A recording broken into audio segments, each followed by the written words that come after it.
to make a sound. So thanks again for all being here.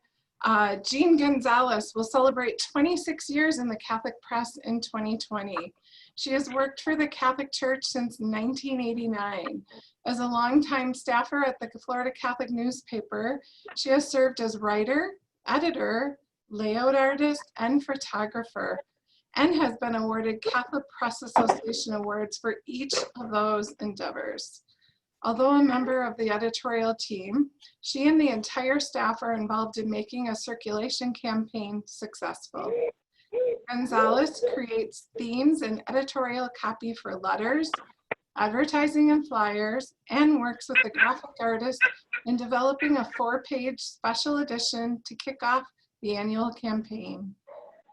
Greg Hartman started at the Catholic Telegraph in 1992 in the circulation department. During his time in the department, the paper went from weekly circulation of 21,000 through a mandate change, which increased circulation to 100,000 in 2020, all of our dream. Over the next 7 years, circulation dropped in half. The paper changed to a monthly in 2011, and circulation is now 130,000. His duties have expanded to include the management of the Catholic Telegraph website as well. We're so grateful you're here, Jean and Greg. Thank you. Thank you. It's an honor to be here. So you can go ahead and get started. If you need me to share any documents, just let me know. Okay. I guess I'll start off here. We'll talk over each other.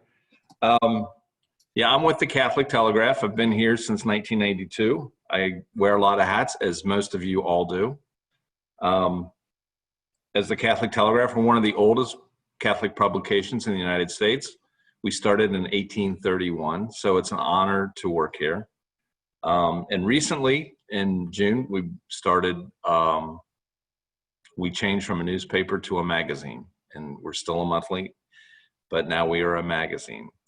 So the first thing I wanted to talk about is databases. When we went to 100,000 a few years ago, we went to a Microsoft Access database.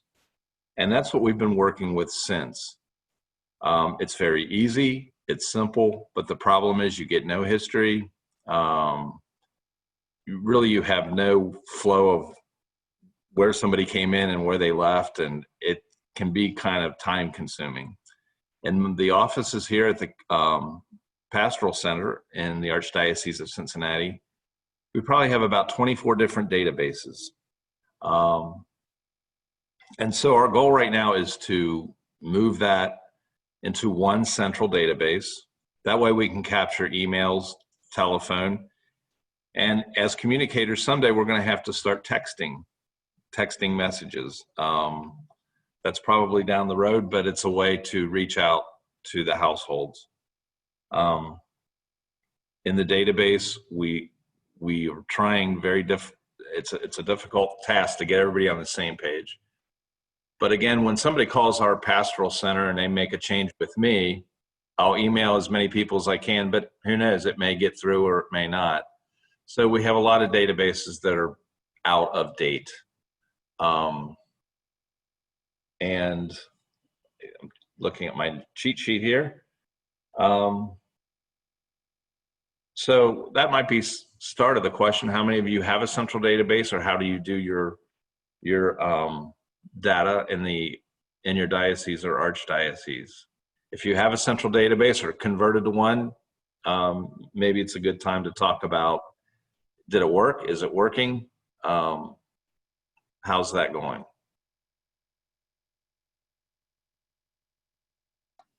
Does anyone want to jump in and talk about their database? I know here at the Compass, we use Access. So many years ago, we had someone on our team who was an expert in building a database. And we are looking at moving to a new database, but she has built in every quick report and shortcut possible.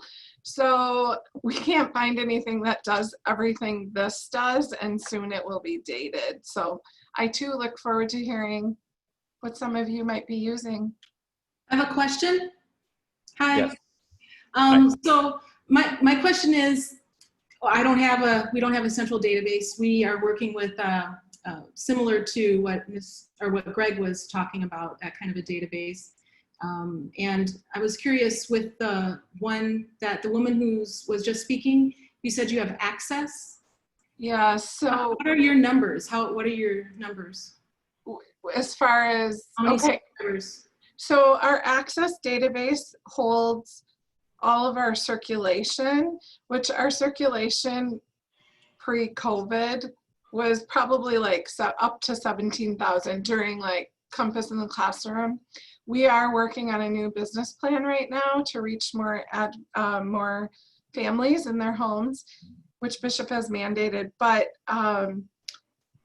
we do a total household mailing once a year where we send to 105,000. So we are able to dump those Excel spreadsheets from our foundation into our database and remove the people that are already getting the paper.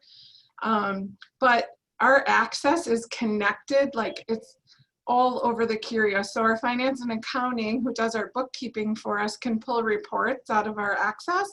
We have an advertising database, a circulation database, and then something connected to finance and accounting. So it's very complex. And that is why we're having trouble replacing it. Yeah, I think that, I mean, what Greg was speaking to is kind of like where we are at. I think we have a really good support with our IT to make sure that we're able to pull reports when we want to. So we're not super blind to what our data is telling us, but it's not as where we could be operating with really knowing who our readers are and connecting with them with, you know, really good stuff that we want to share with them more quickly. And then also using that data as a way to reach out to them with really great marketing ideas. So, and then the other part of this is really integrating our publications with our other ministries, with their database, so that we're able to really, you know, be that net casting out into the water that Jesus did with the fishermen, right? So I think it would be really great if we could find some sort of a application or resource for our faith community publications where we can have a database system that's manageable price-wise, and for people who have like only one person that sits in that office and does 3 things or 4 things, right? That's just my talking off the top of my head. Which is most of us, because everyone in this CPA wears many hats, right? There is a question, Greg and Jean, in the chat that just asks, are your circulation, is there a mandate? Can you tell us who you send to, and is there a mandate by Bishop that a specific group of people need to get the paper, and who is that? For the Archdiocese of Cincinnati, we, in 2000, we were sort of a mandate. Parishes could pick if they wanted half of their parishioners to get it, and we charged a certain price, or if all of the parishioners would get it and we charged less of a price. That went on for about 10 years. I'll be honest, it didn't work that well because some parishes just said, we're not doing it. So it wasn't like a heavy mandate. And then beginning in 2011, we went to where Archbishop Schnurr wanted everybody to get the newspaper. And it came out of the assessment. And so we took the stewardship list, and that's where we began. And that's what we're still working with, but we're hoping to build, again, once we get a central database, get that fixed a little bit and get everybody the newspaper that wants it. But right now we have a circulation around 130,000. We started at about 160,000. A lot of the people that are not in that anymore is just simply because they haven't been there in years or they've passed away and we were sending to bad addresses. So the cleanup's taken a while. Sure. So Greg, is that every registered Catholic or every contributing Catholic? Every registered Catholic at this time. Okay. And what type of advertising revenue do you have in 1 year, or online and print, to support a paper with 130,000? Right. Well, most of it is, again, it's through the assessment. So we have a percentage that makes sure we get it. And then we do have an advertising revenue. Unfortunately, right now, I don't have the numbers. We've just Okay. have a new advertising person. Okay. But that's increasing as well as we went to the magazine. So, so for us, it's kind of, I'm not going to say it's easy because you have to produce something well, but this model does, I mean, it's the voice of the Archbishop, and he wants to make sure it's in every home. Thank you. And Jean, what about, do you have a mandate, and who does it go to? Our publication is 3 different publications that are in a cooperative, and that's Palm Beach, Orlando, and Venice. And then we also do layout and do the printing for the Miami Archdiocese. So everything is kind of different a little bit. They don't like using the word mandate or anything. We do have paid subscribers that pay the $26 a year for the paper. We were print for a very long time, twice a month. At the start of this pandemic, which I believe was April, March, the last issue of March was our last print edition. And recently we were told that we might not be printing anymore at all, just going with our electronic edition. We've had the electronic edition up for about 9 years now. So fortunately it was there for us to pick up the slack like that. That being said, we have to look at circulation a little differently if we are only on electronic edition. We removed the paywall at the start of this pandemic, and I believe they want the paywall down again, where this would be maybe out of an assessment, but we would still continue to try to have contributions to a campaign, because as everybody here knows, whether something is digital for free or whether something is in print that you need to pay for, it all costs money. It costs money to do a digital edition, just as it costs money to do a print edition. No, you don't have to pay the printing costs, but you still have to pay the employees, you still have to get the stories out, you still have to get photographers, writers, etc. So that's something that the audience needs to be taught as well as the bishops, that it's not a free endeavor, whether you're doing an electronic edition, whether you're doing a website, social media, whatnot.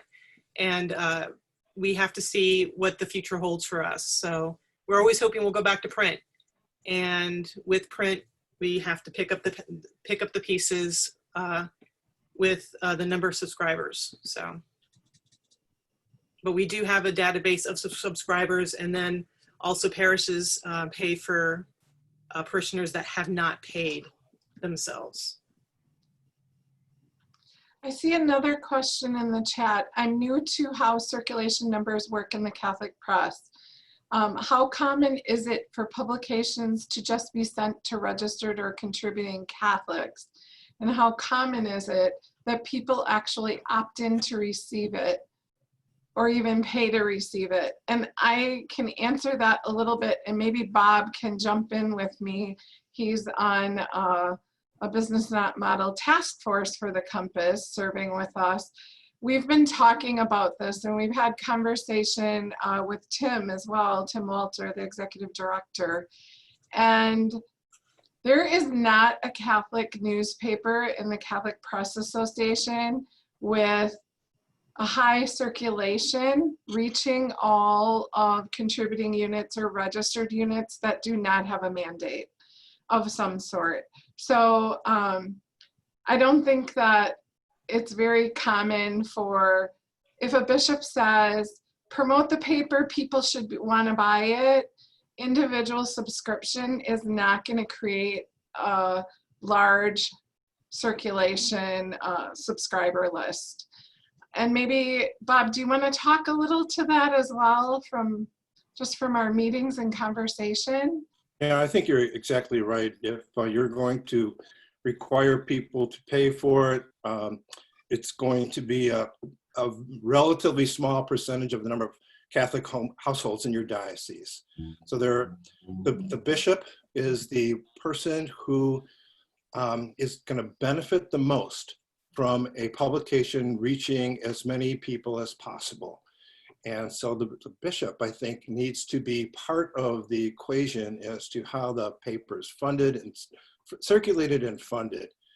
And I think there's probably a good portion of dioceses that mandate about a third. And that was the original thinking was that about a third of Catholics go to Mass, about 30% of Catholics go to Mass. So those people who are going to Mass, they care about their faith and they will care to read about your publications. So the bishops charge parishes a certain dollar amount every year to pay for those newspapers to go to that 30%. And in some cases it's more, some cases it's 35, some cases it's 50. But then there are every other possible method of funding newspapers among the Catholic publications. And I doubt if there are two that are exactly the same. But if you are planning to fund your paper just on circulation, expecting people to pay for it, that's not gonna reach everybody you want to. And if you expect advertising dollars to foot the bill for your circulation, that's not going to happen either. The most successful Catholic papers are struggle to get the advertising dollars they need to cover their costs. If advertising covers printing and mailing, that's just amazing. If that can happen, that's great, but you still have all your fixed costs. So it's difficult. It's not an easy question. Yeah, and in another comment to add on to Bob's comments, when we were asked to put together a plan, which we're in the middle of, to increase circulation, it was driven by our bishop, who has been talking to Steve Hefty's bishop over in Madison. I see him on the line, so he might be able to share some. They're working on expanding as well. And the one thing you have to look at, that the last time we put together reports to reach more people, was that your fixed incomes are not going to change. So when you propose something to probably your CFO, your foundation, your bishop, the numbers you want to use are the print. So when you go from printing 20,000 to 40,000 to 60,000, each copy gets cheaper, right? So on your printer, the more you print, the less they are per paper. The postage stays exactly the same. Those are the only two costs that change. So for us, we have our team, we have our fixed costs, but the only two things that are going to change to go from 20 to 30,000 is the number of papers we print and the postage. So I think, like, be mindful of that, because that's more attractive to the business folks that need to lend you the money than it is if you're putting together a cost per paper. I think here's our budget now, here's how much more we need to do, however, 10,000 more, and you could do it. Year one, we're going to increase by 5,000, year two, 5,000 more, and it doesn't look like, I think it could be like 25,000 to go up 10 a year. So to them, that isn't going to seem like as steep of a jump as going from 20,000 to every registered Catholic and $1 million later. So I think that's been our key in planning this time around. Amy, I see a question about digital edition there. Yeah, we don't have a digital edition here in Green Bay. So would you like to address that one, Jean? Yeah, it's asking, how do you grow a digital edition when people aren't fully attending Mass? This one, Jen Reed, I don't know where you're from. but you went from 60,000 biweekly to all digital every 2 weeks since the pandemic. That sounds very familiar. Like I said before, we're now weekly since the pandemic started, e-edition only. And one of the things that we wanted to talk about was, okay, how do we get this to as many people as possible? And this goes right back to the whole database issue that Greg talked about, harvesting good database of emails so that you can get basically an email subscriber list that you put out there with constant contact or through the company that does your digital edition, whatever works best, to send out a link and a promotion saying, hey, the new electronic edition of our paper's out. Please go and see it out. And the other thing that works with that is cross promotion. And that was another thing that we wanted to talk about in terms of social media with circulation. It's really good to get some type of cross promotion done where the diocese website, the diocese Facebook page, any of the other diocese social media, Instagram, Twitter, whatever the case may be, have them as well pushing every time you have a new edition out. Hey, don't forget to check out this and have the website ready so that you can see your new electronic edition of the Florida Catholic. And hopefully when the schools go back in session, that's another, and actually you don't even have to wait. You can utilize the social media pages of the schools and the parishes by saying, do you mind pushing this promotion out with your social media? That really can help the digital edition garner more views. And the best part about figuring out whether you're getting the views is having that database of emails that you're sending the alert to. And one of the things that we've done in our paper is that with our digital edition, we have an ad, and all our websites and email addresses in the digital edition are live. So you can click on it and it opens up the email address, or it opens up the URL that's connected there. And we have an ad where it goes to a place where people can put in their email address so they can get an alert for the digital edition. And what this does for us, of course, is it harvests emails. So the other thing that we're trying to do is we're trying to get good emails from the diocese themselves, from the bishops who want to promote the paper and get it out to people who want to read it. So sometimes Catholic foundations, development offices, those are good places to ask if they want to not only promote, but look at the databases that way. I don't know if that answers a lot of questions or not. Thanks, Jean. I see a few more questions coming in. We are a Catholic newspaper in Ireland. We have been pushing digital subscriptions during COVID because the churches were closed. So practical tips to reach them are great to hear. And I think you've been touching on that. There are great ideas for marketing, but there needs to be an understanding of how the data works. I know you've been sharing some tips on that. Do you have some of your slides that might be helpful in showing? Now, one of the things that we do every year is we have Florida Catholic Sunday. And what that is we have a big promotion, a big push for a circulation campaign. We send postcards throughout the year for like a Lenten push to our subscribers, but through the churches, through Florida Catholic Sunday, that's when we hit the people in the pews.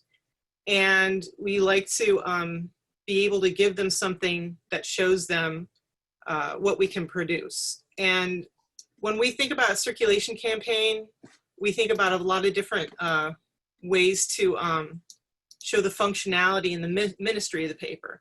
If you could pull up, Amy, the one that's called ROP, rope. Yep, 1, 2, or 4. One is fine, one is fine. Okay, Thank you. absolutely. Oops. go over to my other, there we go. Just trying to get it on my right screen here.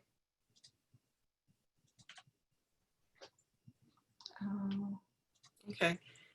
This right here is a PDF of our front page section that we produce totally for Florida Catholic Sunday. And it offers the slogan for this year, which was "From stone tablets to your tablet, faithfully adapting to the times." I wanted to show this to you guys because this was actually a very, it worked. We were able to get people to respond to this campaign. I don't know if it was the message or we hit them at the right time, but we did get an increase of subscriptions through this. And what we wanted to explain here, and if you could bring up 2 to 3, ROP 2-3. What we wanted to do was show them what we've done in the past, including our first front page, which is in the lower, I always have to look at my hand, lower left-hand corner, and then some of the additions that we've had throughout that year. And we really think it's good to show the history of our paper. Like Greg was saying, he's at a paper that's even older than ours, 1839. But 1839, was that right, Greg? 1831. Sorry, 1831. I wasn't here. Ours only goes down to 1939. So, but we want to be able to show people we've been here for you, and we're going to continue to be there for you. So we can stop sharing that if you want. Yep, I can pull up the 4 as well. And basically, if we can scroll down or see it, that at the very end is what we like. That is what people can send back to us as part of the subscription. They can pay by, Visa, MasterCard, whatever, but we really like to know the emails, whether or not they're getting any additions, just so we have the harvest there. So when you're asking what to do with the data, I'm not sure exactly how to address that, but we make sure that they know that we don't sell our databases at all. We just what we want to do with the data itself, meaning the e-editions, is to use it to send people a link to the paper. We can stop sharing that if you want, Amy. Okay. Do you have another document you want? If people are interested in terms of promotion, we can bring up the checklist, 2019 checklist.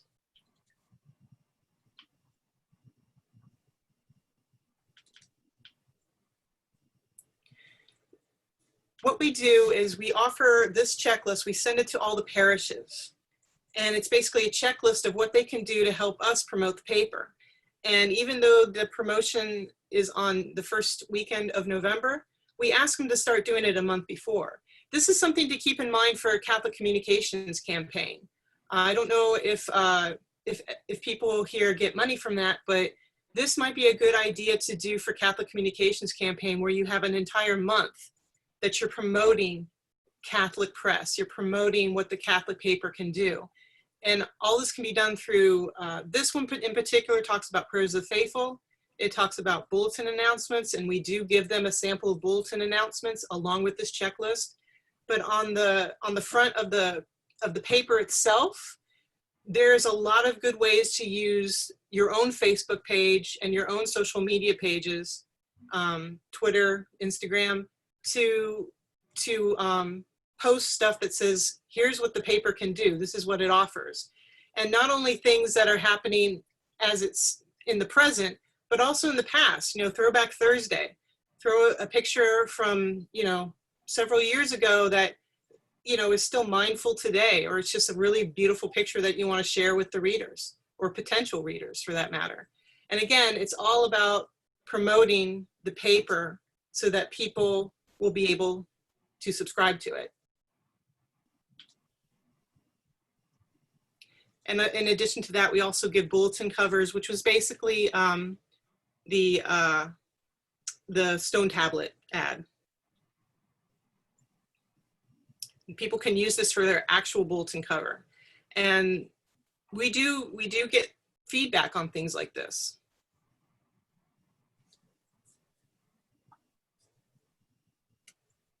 Just gonna look.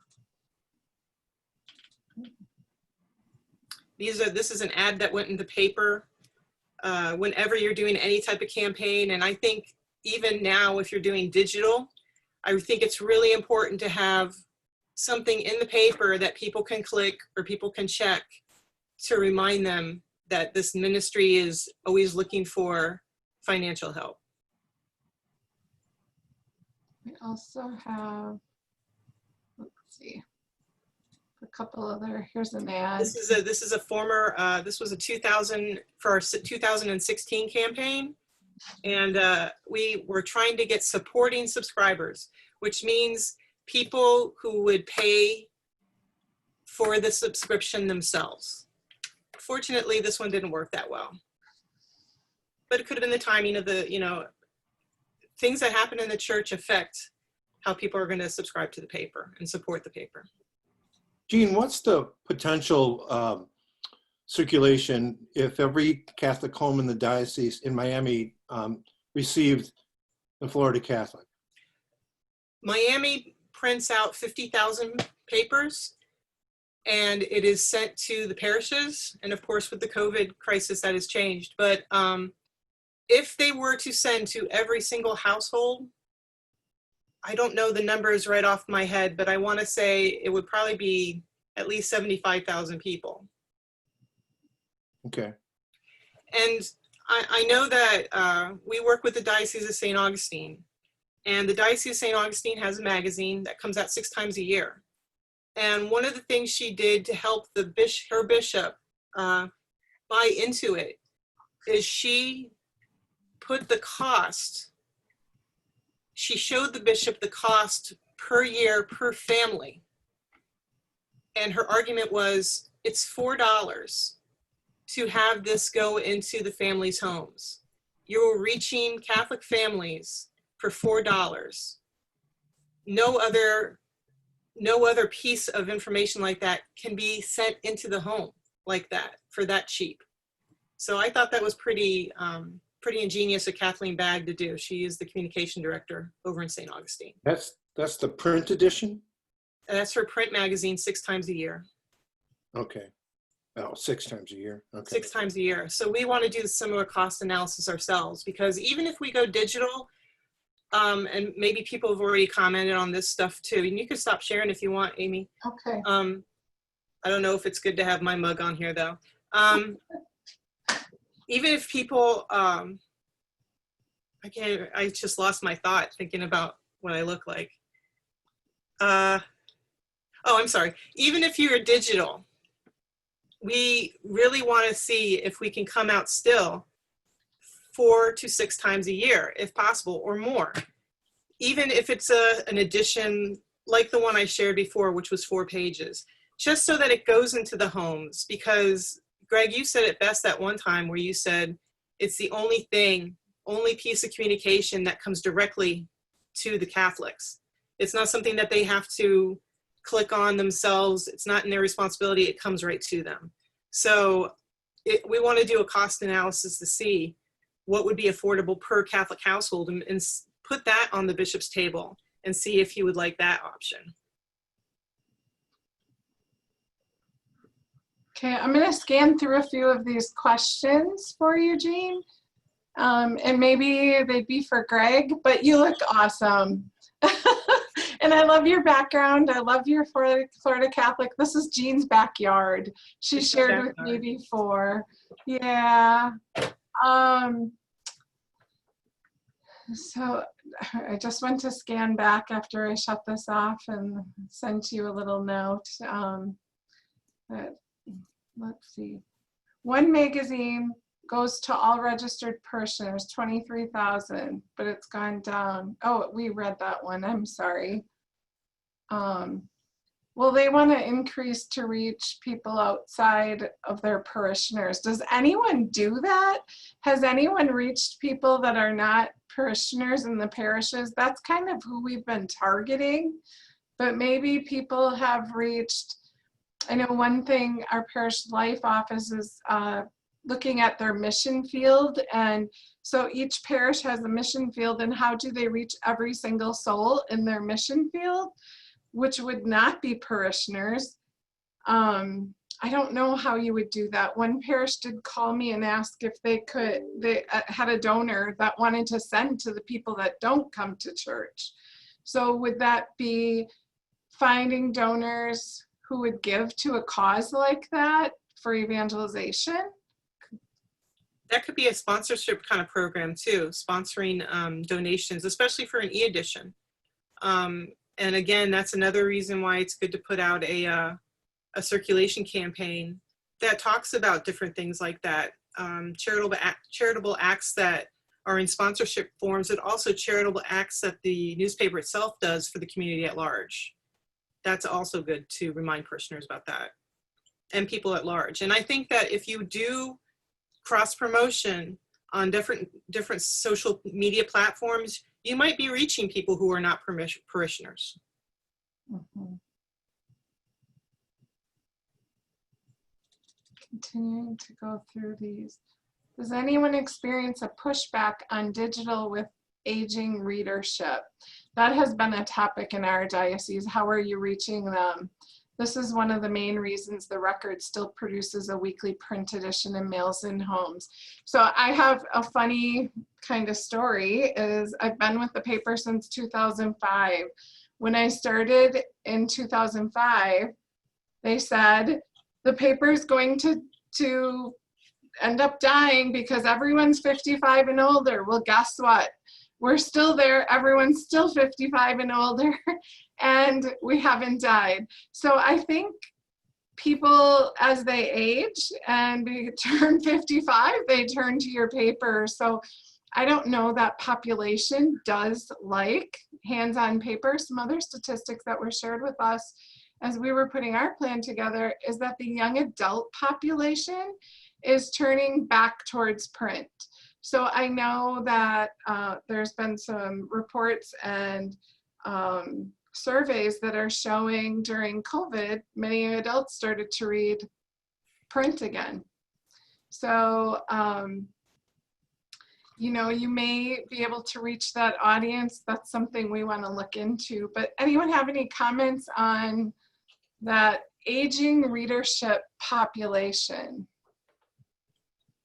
Now, one of the things we're trying here at the Catholic Telegraph is, and it's changing from newspaper to an evangelization tool, but we're really working on promoting the domestic church. And by doing that in our magazine, we're getting younger people looking at it. You know, how to pray with your family, how to, articles about family life and that kind of thing. I think that's a way to get younger readers, but I think the older readers like it as well. So at this point, sometimes there is pushback, but I think we underestimate how many older people actually get online. I think Greg's right. I think that older people do get online, but one of the comments in the chat is from Mike Harlock, who works with us. He's in our advertising department. He was mentioning that advertisers have made pushback. So that is a very big challenge with digital editions. I don't think it's as much readership as it is with the advertisers. With the readership, we've gotten a few calls saying, where's my print edition? We really want the print edition. But at the same time, the emails say, but I still go on the digital edition. So I think the important part, though, is for us to reevaluate, okay, is our digital edition reader-friendly enough? So, and that's something that we need to take into account, young readers who are more tech savvy and older readers who are not as tech savvy and need bigger print and everything like that. I'm going to call the attention to Peter Stabnick, who put, our bishop in Arkansas decided in January to offer the weekly digital free to all. Well, we had a decent flowing of paid digital subscriptions. They eclipsed our print edition and continue to grow. Peter, if you could tell us a little bit about that. I don't know how many of you were in the Killian's workflow last year, but he talked about giving free content on digital. And I'm wondering if you have used, because some of the people on this call might be, I'm not sure if that workflow happened or is happening, but it will be recorded. If that's what you've been doing, is just giving all of your content away free, and where you're at with your print, where you were and where you're at now. Is he still on the call? Just kind of looking. He may have signed off. Oh no.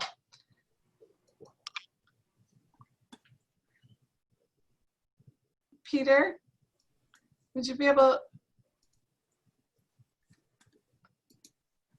why don't we move on, and if he wants to jump back. Ask him to unmute me, Amy. Yeah, I'm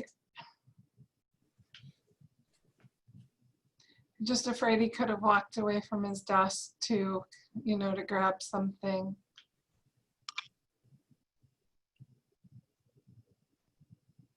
I clicked ask to unmute. So he may be on a call or something. Is anyone using a platform for digital publication that provides reports to advertisers, ROI reports on click-throughs, page views, etc.? That's from Raymond. And Raymond, our digital media specialist, does have an automatic Google Analytic report that comes to our entire team. I think it's about every other week. So we do that. I know there's a session on analytics. Anyone want to jump on that question? Our provider also has analytics that can do page views, and we also use Google Analytics to see about page views and things like that. And that's can be used for advertisers as well. I did notice that somebody here said that they distribute 10,000 copies of their paper or so in grocery stores, hospitals, doctor's office, and waiting rooms. That's really cool. You know, that would be something I could share as well. One of the things that we did do was we just simply published an article, one for homeless shelters, and 3 months later, one for prisons, to deliver copies to all of the homeless shelters in our diocese. We raised about $2,000 each for homeless shelters and for prisons, and now are delivering copies there. So that was one source of added revenue and circulation that was helpful to us in this last year. And don't forget about grants. I have written a few grants. We got one that we haven't received the official letter yet, but I was just contacted a week ago, and that one also is for circulation. So you could write grants for circulation to reach those in need, or just simply to reach more people, evangelization grants. Has anybody done that?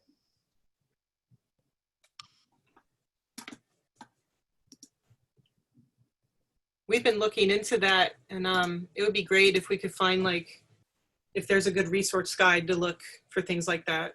Mm-hmm. So one of our grants is actually from a parish. A parish in our diocese has a grant each year that we have written a grant for and received. I do have back to the analytic question. I just pulled up like what I get from our Google Analytics. So basically this was during COVID, so you're gonna see that COVID was one of our leading pages on the website, but you're also gonna see when we sell our open position ads, we also post them onto the website free, included in the cost. That is on here. Also, our calendar page had been, it's not on this report, but that had been one of the top 3 as well. So, and of course, Mass Times, but this is the report we get for stories. There is another report for advertising.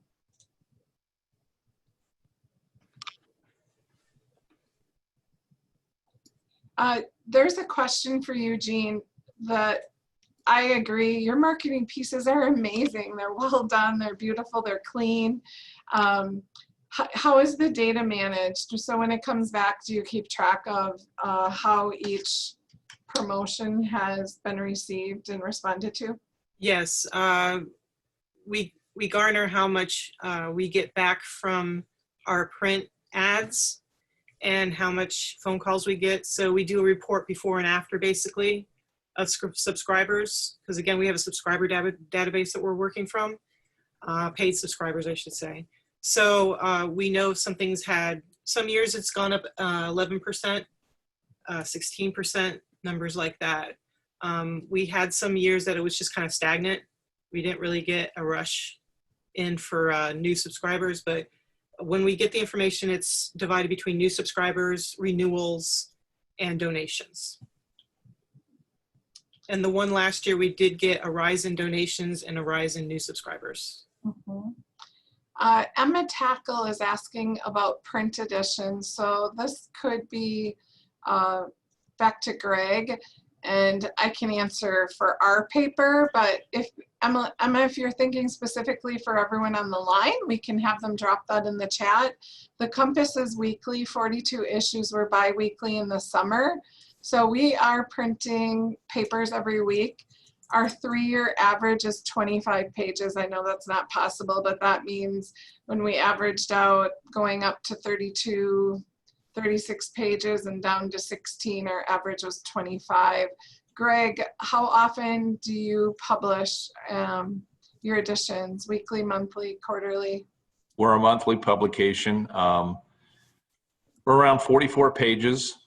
So we do 12, and we were going to skip a next year, maybe to cut costs, but we found out it's with our advertising, we're building enough that we're not going to do that. So it will be 12 times a year.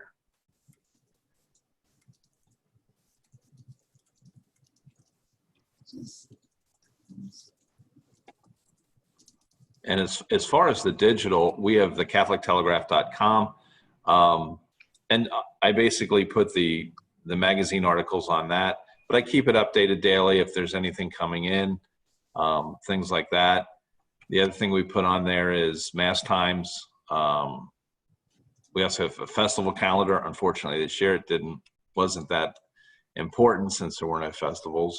Fish Fry Guide. And one thing that is big, I think a lot of people turn to newspapers, and we lost that by going to a monthly, is events. People do like to look for events all the time. They want to find out what's going on in their parish or their diocese and where they can go.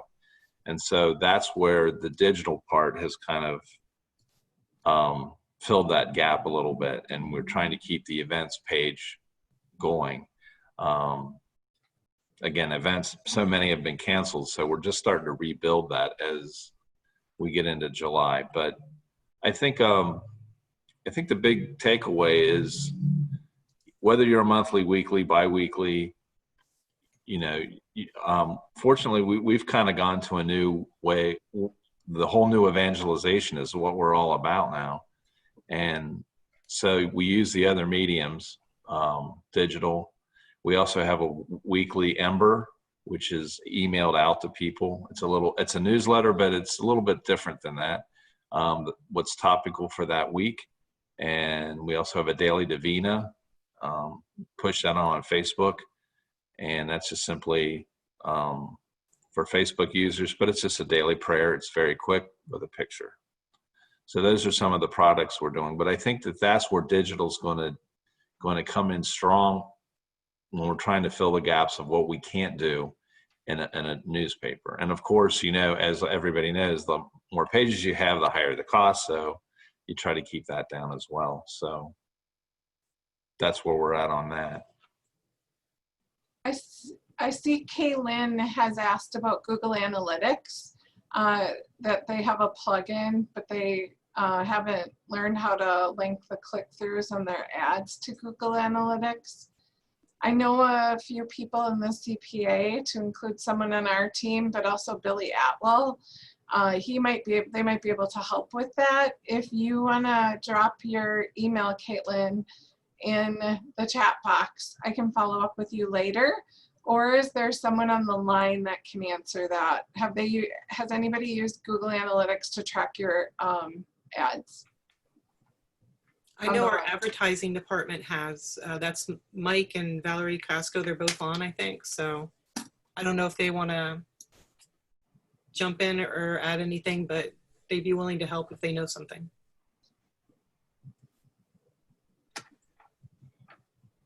Mike or Valerie, are you able to help navigate that question? Hey, Amy, can you hear me? Nope, That's Valerie. a little bit. If you could just turn it up a little bit. Let's see. Me? Who, me? Michael? Michael? Microphone not working. Yep, their microphones aren't. Mike, if you both want to drop your email in the chat box, then Kaylin could reach out to the two of you as well.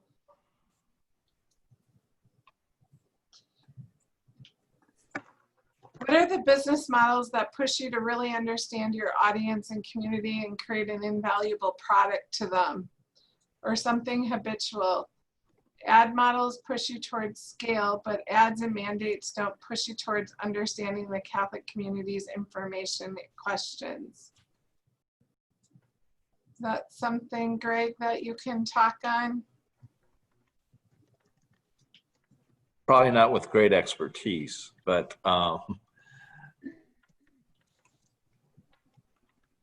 think the biggest thing, I'll just talk about our model because we've kind of changed with that. Before we were all kind of siloed here. Every department did their thing. Sometimes we got information, sometimes we didn't. We produced our weekly or monthly Catholic Telegraph before that weekly. But our new communication strategy is we hired a communications director. And so we're on a communications team. So while I work for the Catholic Telegraph, I also work for the communications team. And so anytime anything is coming up, we will have meetings. We'll strategize on how best to get the information out. And one of the reasons why we went to the magazine is we also hired a graphic designer. So it's a different kind of look, and it has a friendly look. And one of those that hopefully will be on your coffee table for a month until the next one comes out. We also have a digital engagement person who's working very hard on the Ember, a weekly newsletter. He also does a Facebook weekly podcast, not a podcast, but I don't know how to describe it, but it's just it's about a half an hour of what's going on in the diocese. Sometimes the Archbishop gets on that platform, and it works very well because people like to know what's going on. So I think the best way we do things is strategize for the whole central services, is what we used to call ourselves, or the pastoral center. We also have a weekly content meeting where we'll talk 2 months out of what's going on in your department. And then people can actually start talking. For example, the prison ministry had something in December. Then the youth ministry thought, hey, that's a great idea. We can help out with that. So the idea is to get everybody on the same page to work with strategy. Mike Schaefer's our communications director. He's done a phenomenal job in changing really the course of what we were doing and what we are doing now. I don't know if that answers your question, but.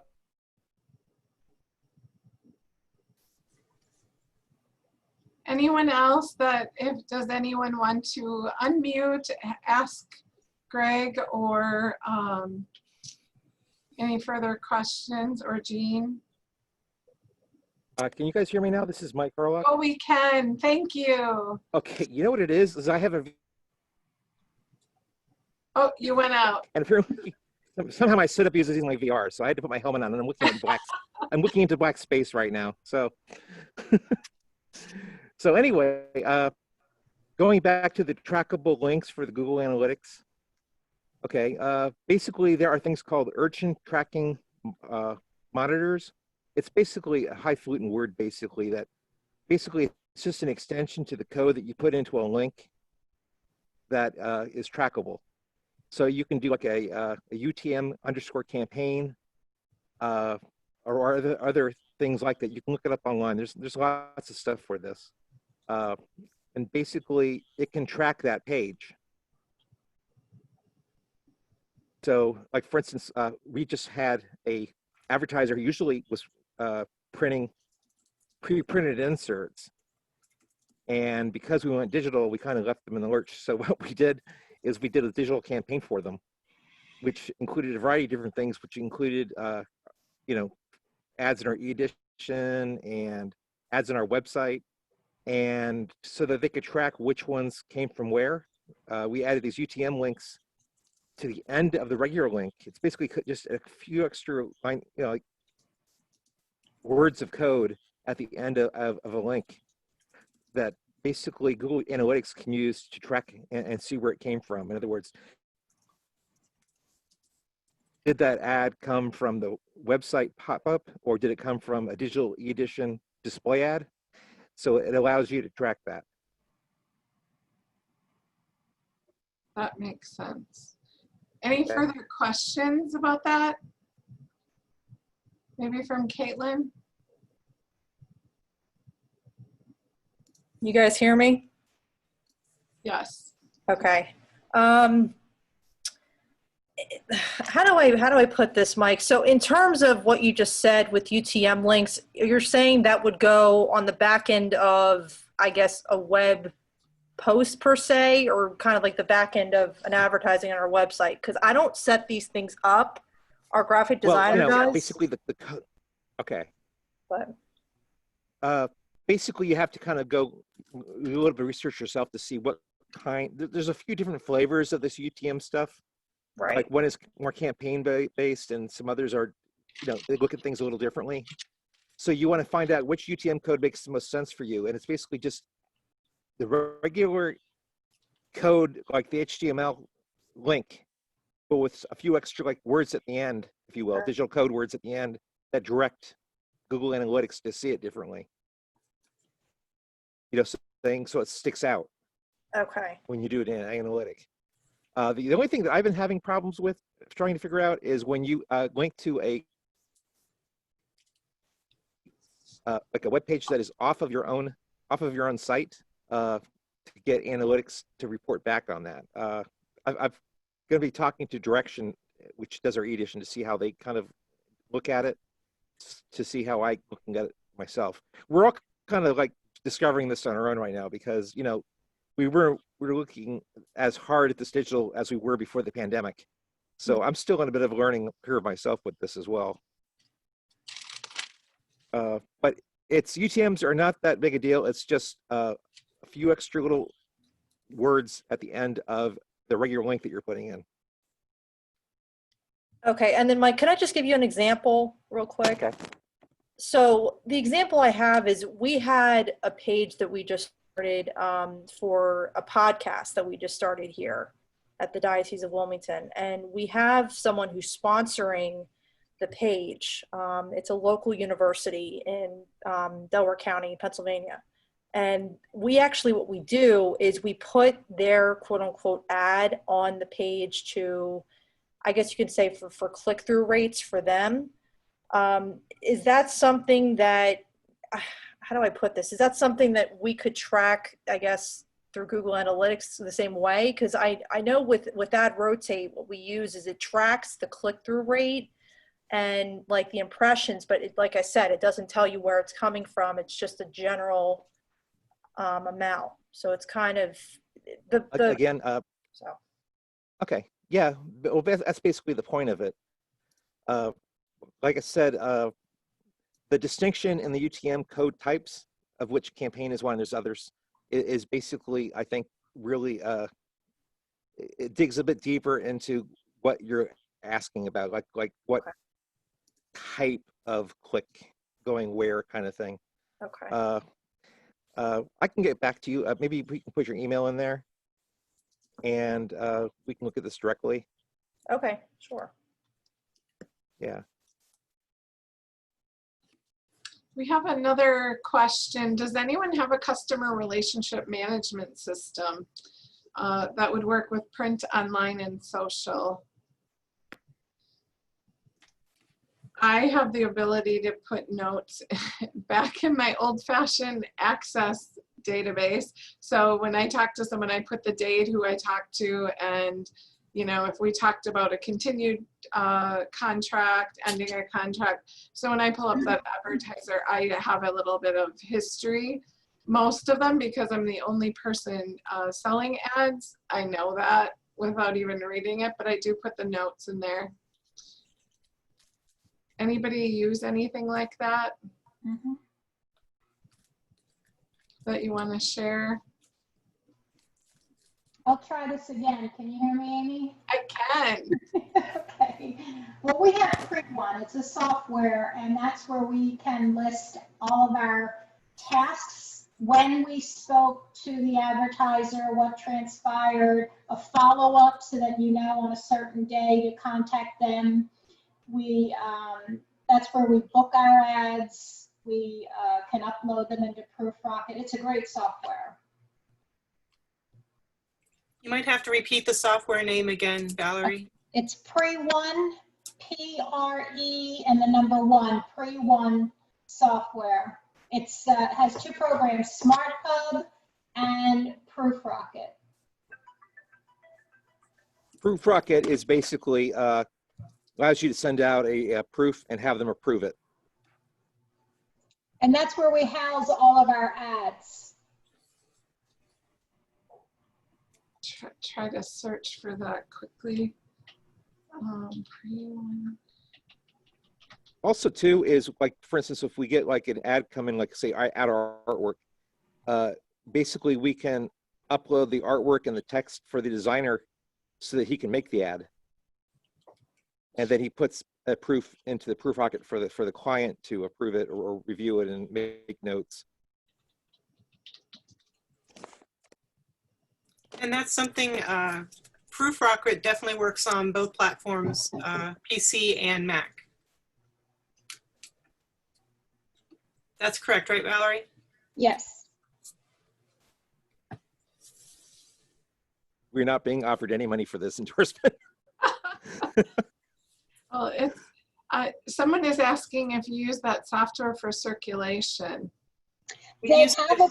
Sorry, go ahead, Valerie. You're better at this, Valerie. They have a program. However, at the time when we looked into it, it didn't really fit with what we were doing, but they do have a circulation program. Okay. That's what we found. It's so many programs. They look great, and they're just missing a few features that are necessary. Yeah. Does anybody else have questions for Jean, for Greg, on any of these topics or anything related to circulation or content management systems? I would say this, just in general, I wish years ago we would have pushed harder on getting circulation drives and stuff like that, because it's something that takes years to build up. But c'est la vie. Well, I think we all learned during the pandemic how important getting emails were. So for many years, we did not collect that, and we added it prior to COVID to all of our subscriptions, but we don't have a digital model, but we are collecting it. So eventually we'll get there, but it's something we probably all should have been doing for a very long time. Amy, I have a question. Sure. I was just wondering if anyone gives a free subscription to any of their advertisers. We do. So any advertiser with a contract of 12 or more just get an annual subscription. And the reason for that is that when they get the paper and they're not in it, they're going to notice that. So we do 42 a year, and if they do 12 and they're getting 30 papers that they're not in, but we always, so anybody that advertises gets a copy of the paper. So, you know, for priest ordinations, family advertise, even if they're already getting the paper, they get one more copy, just so they can see their ad, because they should be able to see that it actually ran. And we don't know everybody that is a subscriber. I mean, we can look them up, but we just add them. But for our advertisers of 12 or more, they just get it every week. Okay, because we were giving them a copy of the paper, but we're actually going to start giving them 6 months free, even if they just place one ad. Right. 6 months free. That's also to help our circulation base to get our name out there, because if they don't look at it, maybe somebody else in the company or something will. Yep, that's a great idea. I have another couple notes here in the, so Jordan was just asking the process our publication is undertaking in order to evaluate the circulation model. So our bishop, since he has come many years ago, has always told our team that he wants the paper going to more people. And if it was up to him, it would go to every single registered Catholic in our diocese. The pushback comes with how is that paid for, as we all face. But a few months back, he sent an email to 3 or 4 of us to include the CFO, to include the Catholic Foundation Executive Director, to include the Office Communication Director, myself, and Sam, and said, I have said this so many times, I want to see something happen. I want the paper going to more people, period. Give me a proposal. That was it. So we put together a task force, which Bob is on. We invited Tim Walter, and we have someone from our corporate board. So there's 3 of us and 3 outside people not on our team that are partnering with us. And I've learned a lot from just our discussions. So we did put together a draft, and we have something ready to go to present to him very soon. Very soon. So, and I know that he is very close friends with Bishop Hying in Madison. Steve, can you tell us a little bit? Bishop Hying has asked that your paper also go to more people. Can you tell us where you're at in the process with that? Well, we sent out a letter to all of the parishes, or it came from the bishop, and asking that he wants every parishioner to receive the paper. And so I know for a fact that my parish that I attend, the last 2 weeks we've had announcements from the pulpit of the bishop's wishes, and that if anybody wasn't receiving the paper, that they should call the parish office to get on. We have heard of a couple parishes that are just going to put all their parishioners on our list, but unfortunately, because of timing and with so few people attending church right now, it would have been better if it would have been a little later when everybody's back to church, and then try it again. But we're certainly trying to make some attempts that way.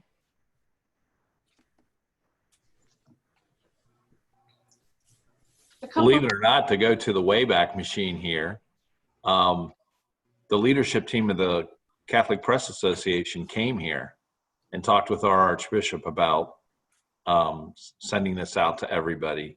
And they came up with the ideas and did a little budgeting for us. I don't know if the team does that anymore, but I think it's important to reach out to other publications and, you know, put that in your proposal, what other publications are doing, does it work, how does it work, that kind of thing.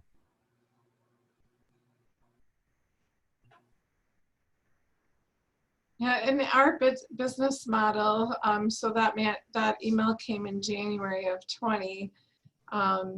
We are using the guiding principles based on the national average. So the national average for all of our Catholic papers is that 24% of registered households. So if you figure out what the registered households are in your diocese, that the average paper in our country is reaching 24% of those people. We are under that. So our initial goal is to get to that 24% over the next 2 years. So take half of that percent to jump halfway and then all the way. Some of the funding options that we included in this business model was, we all have a Catholic communication campaign. We do only keep half of those dollars collected. So the other half goes to the CCC. So we talked about creating something called the Discipleship Fund and inviting donors or subscribers to contribute to that fund so that we can get the compass to more households, include more funds from our Bishop's Appeal, increasing our Catholicum, and let's see, the mandate. So when we receive the funds, we want to reach 30% of registered units in the end. So that's our end goal. We also talked about an independent communications fund drive where we would keep 100% of the funds instead of using the Catholic communication campaign and keeping half. And then we took a look at who do we want to reach. So when we're trying to get to that 24% and beyond, who are those audiences? So some of the recommendations included are, right now, everybody that gives 500 or more to our Crozier, they're called a Crozier member, part of our Bishop's Appeal, they do get the compass. That's included right now, but we would expand that from 500 maybe down to 300, then down to 200. We talked about rural communities because we have rural communities in our diocese who during COVID, I worked closely with because they are not able to get online. So they're not able to participate in Zoom or be connected digitally because their internet connection in the country doesn't work very well. So they need a print edition. So that's an audience right there that's not getting anything if they don't have the print edition. We talked about trying to get the paper to every newly engaged or married couple. So as evangelization, we have a priority in our diocese of identifying and forming leaders. So as we do that, broadening to make sure every usher, every parish council, every finance council, everyone that's a leader in any way in the parish is getting the paper. We just kind of listed options for Bishop to choose from. We also talked about making sure that every registered Catholic school family and every registered religious ed family gets a copy. I don't know if that helps you at all, but that is a little bit about some of our recommendations. For us to go from 16% to 20%, it was $43,000 more a year. And in year 2 to reach 25% of registered units, it's 100,000. That's print and postage only. Wow. So those numbers aren't like $1 million. If we actually sent to every registered household, it is $1,018,000. So they're attainable. I'm going to, anybody else have other questions for our panelists today? Going back through some questions.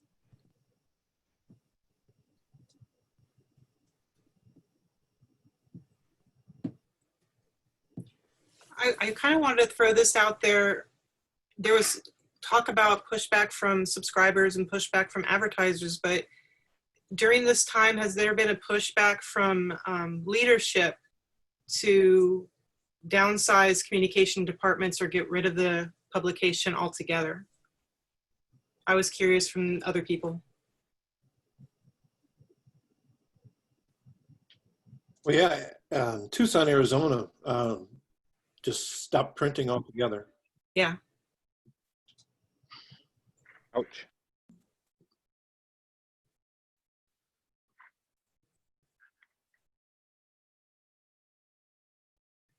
Oh, unfortunately, Caitlin said they had to get rid of their sales rep. I'm sure that was probably due to COVID, Caitlin. I'm sorry. Yes, it was. I think it was it you had know, something to do with it. That's really unfortunate. So we did have reduced hours across the campus equally right when we went into COVID. So we went from 37.5 hours to 32.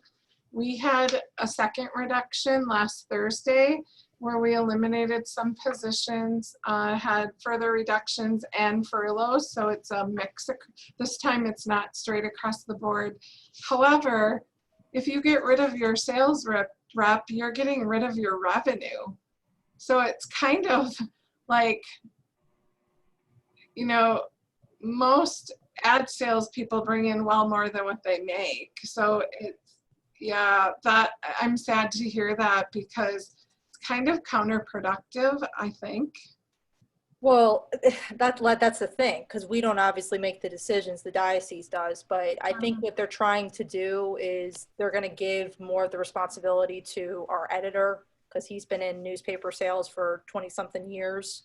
So I'm in the process of trying to move him over to another CRM database and kind of get him organized while we're not as busy in the summertime. But you're right. I mean, she had 20-something years of sales experience. So, and she was from Delaware. So it's interesting. We don't really know what to expect going through with this. We're just trying to see what happens going forward. You know, and you hope people making those decisions understand what the people in the roles where they reduce do. You know, so a daily function, unless you're working closely with them, you don't always know what every person, every other office function is. Right. So to get rid of someone that might only know, so we have a circulation manager, and when she's on vacation, I do our reports for, you know, our labels for our printer, but I'm not an expert in that circulation database. I do have the ad database, but I can do it. But if we were to just all of a sudden cut her, there would be that, you would need that whole train. It would be impossible. Right. It's like you said, it's an adjustment. We're just trying to see what happens with it. You know, we have people that have been here for, 16, 20 years plus. I'm fairly new here, but we're trying to just see with our expertise what we can do going forward. And positively, I do know that our presence on our website has been growing. So that's something that is positive, minus the fact we haven't been in print. So. Okay, so you don't have a print edition anymore. We have a print edition, but we don't know when it's going to start back up. We're trying to have it start back up in August because we have a back to school edition in August that makes a lot of money for us. So that's what our editor had proposed to our bishop and to our vicar general, but we don't know yet. I mean, quite honestly, I want to get back to print because I've had people ask me, when is the edition coming out? You know, have you done a graduation edition? So on and so forth. So it's frustrating when you don't know the answers to things because people call about it. I understand. Yeah. Yeah, this is the first year we couldn't put out the actual special section for graduation in print. It was all online, and it's, it's always nice to see it in paper. It always is. But I was curious. So we're like, you know what? We don't need a publication. We could just use social media, which I don't think is a good idea, but I can see it happening. So. Right. And with your point, I'm saying like most of what I do in this office is I kind of help the whole social media aspect of everything. I mean, I came from a marketing agency that I did a lot of that stuff, and I have a social media management tool that I use daily. So I think it's definitely helped to grow it, our online presence. But like you said, I mean, I think a lot of our readers do come from our churches. And I've had people ask me saying, when are you going back to print? I'd rather have my advertisement in the paper as opposed to online. So it's a balancing act, like you said. Oh, for sure. Sue is asking, Caitlin, how does your back to school generate revenue?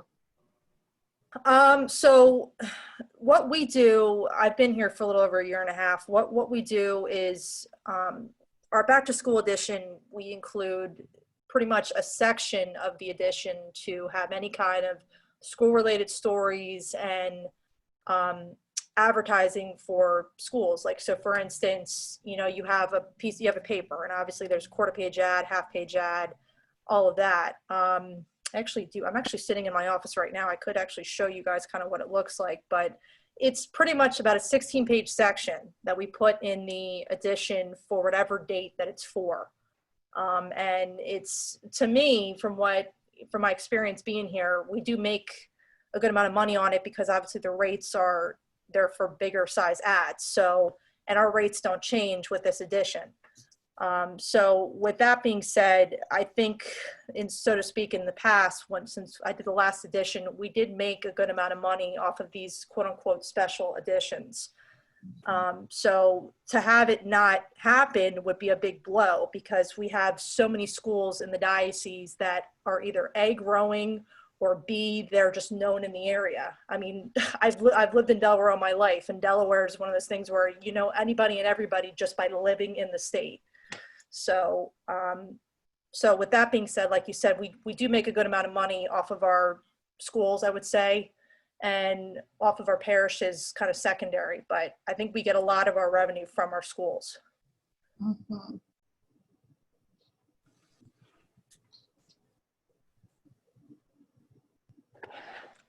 So we did a promotion right when we went into COVID for 3 months free. And our designer, who's amazing, she's on the call. So I was just asking her about sharing that because it's her work. But I don't know if she has the double monitors and is comforted with it. So I was just checking in with her. I can find it too.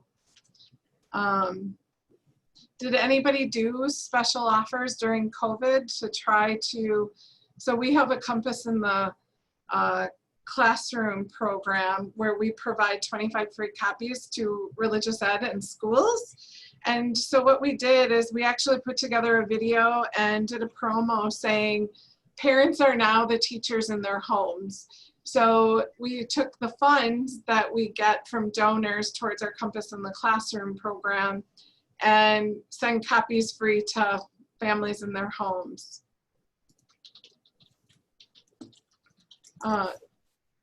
Did anyone do any specific special drives during COVID? We did we sent it to all the elementary schools. We mailed it, we worked with the school's office. They shared the list, which helped actually because we did have a back to school section, a graduation section, and we actually made more money because of the fact that it was mailed to the homes. A lot more schools advertised, and because we didn't have the graduation, because we're in New York, they didn't have any graduation ceremonies. We got congratulatory ads, so we actually made money because of the COVID and not having the graduations. Sure. And we had posted our 3 months free on our website too. So I know we got a few subscriptions on the web. I think I just found the file. I was kind of, just taking a minute to open, but I will share that. Any other questions, any other ideas as far as circulation, special offers, anything you've done to increase?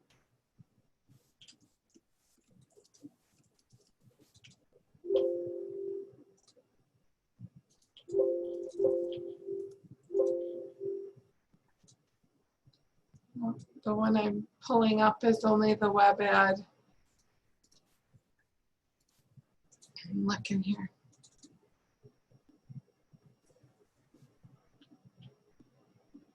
It looks like the Irish Catholic digitals are €15 for 3 months.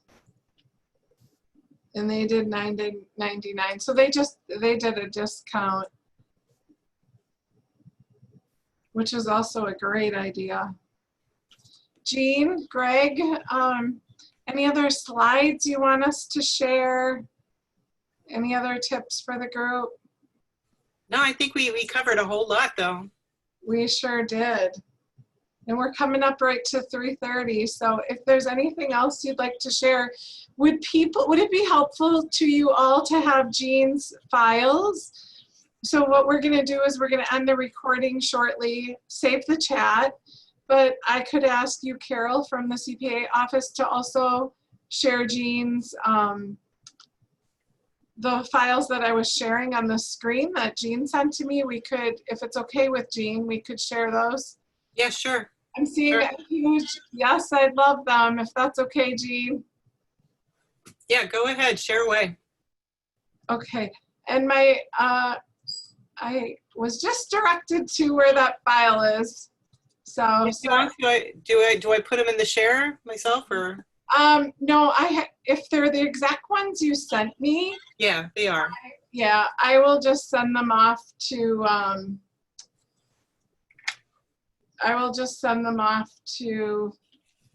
you, Carol, to post. Okay.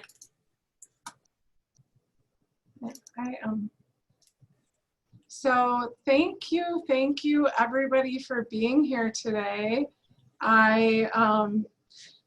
It's nice to see you all, even though we can't be together, and hopefully you can all come to Baltimore next year and we can be together, but it's nice to see all of your faces. If at any time you have any questions, I can drop my email in the chat. Maybe Jean, Greg can drop theirs in the chat as well, and you can just go ahead and reach out with any questions you might have.